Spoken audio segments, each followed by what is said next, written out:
So hopefully you've had the time to kind of stare at what that bond is trying to say and so on and so forth. We did the timeline and formula. Just remember, match the interest rate with the periodicity. Always make your interval of thinking the compounding interval. And it'll be pretty obvious when you're looking at the bond or whatever the idea and so on, what it is. Match the compounding interval with the interest rate.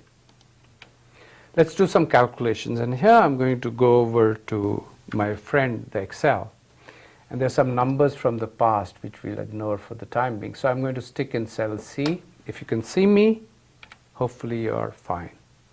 What I'm going to do is I'm going to do PV. Why? Because I'm trying to do a PV of a bond. And what was the interest rate on similar bonds? Remember, it was 6%, but we are doing everything semi-annual. 0.03. How many number of periods? 20.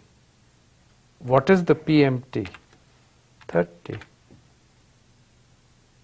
And what is the future value? You can do everything.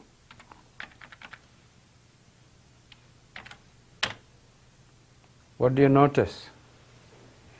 I purposely picked this example first construction. What do you notice? The price of the bond is equal to the face value. Yes? Do you notice that? So let's go here and I'll show you the intuition for it. The price of the face bond is the face value. That means today the price is exactly equal to the face value, even though that face value is coming 20 periods from now. And the reason for it is, what do you see the relationship between coupon, which is like a percentage, and the interest rate? They are both what? The same. 30 over 1,000 is 0.03, and what is my interest rate? 0.03. So what's happening?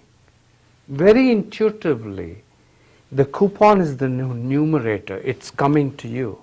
But time is hurting you at the same rate. So they cancel each other. And what are you left with? $1,000. So this is a neat thing that they'll say in the real world, that the bond is trading at face value, right? At par. Par, P-A-R, is face value.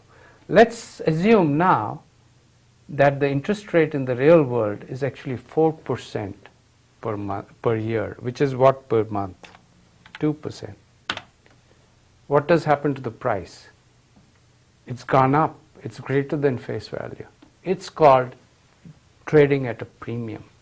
Premium doesn't mean you're paying a higher price than you should. Premium simply is relative to 1,000. Right? Discount is relative to 1,000 till. Okay. 1163. Quick question. Why did this happen? Forget about the exact price. And this is what I want you to have in your gut. A feeling for finance, not just numbers. You know the answer has to be greater than 1,000. Why is that? Notice the coupon is still 30. And it cannot change once you've issued the bond. Because what's the coupon? Who determines the coupon? The person issuing it. And we are assuming the government is not going to default on the 30 at least, right? But what can change is the market rate that we are using. So the market rate is now 2% and the coupon is 3%. So what is going to do? It's going to make the value of the bond go over 1,000 simply because the value you're getting it at a higher rate coupon than the discount rate. Now suppose the price is such that the rate of return that you're getting in a similar instrument out there in the market is actually 8%. And half of 8 is what? 4%. What will happen to the price? It will go below 1,000 watt. And this is called selling at a discount. Zero coupons always sell at a discount. Zero coupon bonds always sell at a discount because there's no coupon compensating for it. Whereas coupon-bearing bonds can and do sell at a discount. But what has to be true? Let's look at the parameters. The face value is $1,000. I'm not changing that. The coupon is 30. I'm not changing that. The N is 20. I'm not changing that. I'm standing today. What have I changed? the interest rate. Now I'm hurting the bond's price at a higher rate than the coupon flowing in. So what happens? You get less than face value. So this tells you something about the pricing of bond, which is this. Interest rates go up, price goes down. But for a zero coupon bond, there's a very neat for coupon paying bonds, government bonds, there's this neat relationship where if the interest rate and the coupon rate are the same, the price of the bond has to be the face value. And then if the interest rate is higher, it's lower, and interest is lower than the coupon rate, price is higher. So let's try to take this learning and graph it. So we have done the calculations, and I would really encourage you to go back and do those calculations again. Right? So, but I'll write out what you should find. So if coupon rate is greater than R,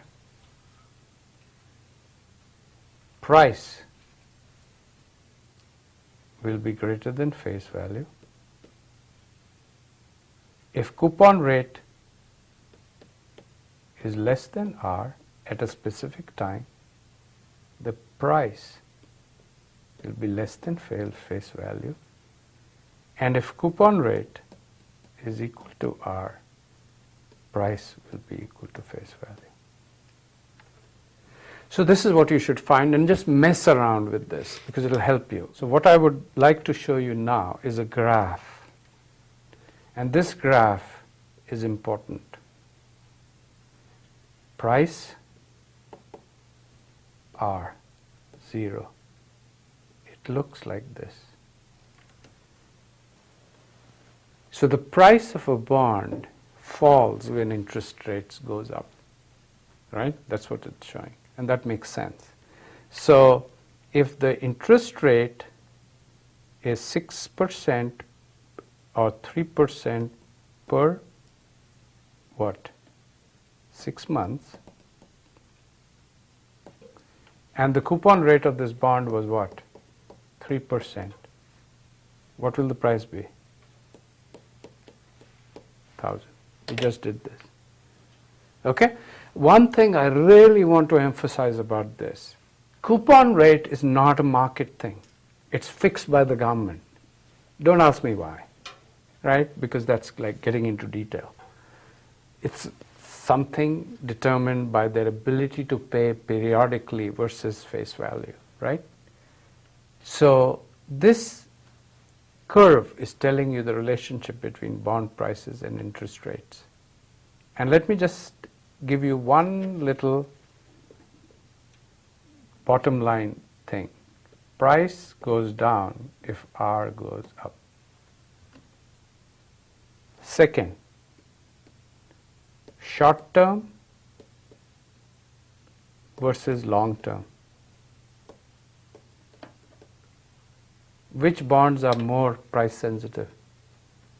In other words, if interest rate changes, which bonds will be more sensitive, bounce around? Which bonds? Long term. Finally,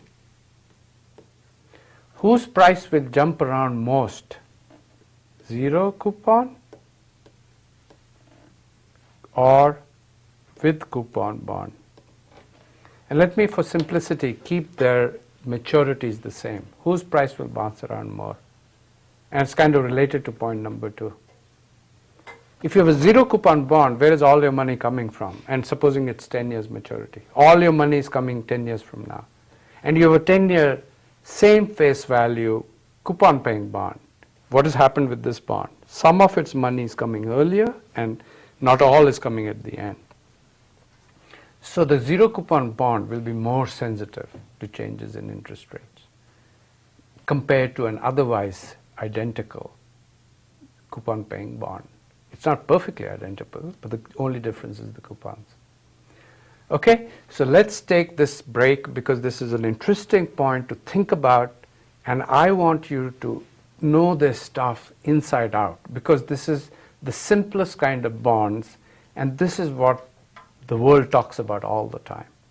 Every government issues these and so on. So we'll come back to issues related to it, but in the next chunk I will go dig a little deeper as we go farther.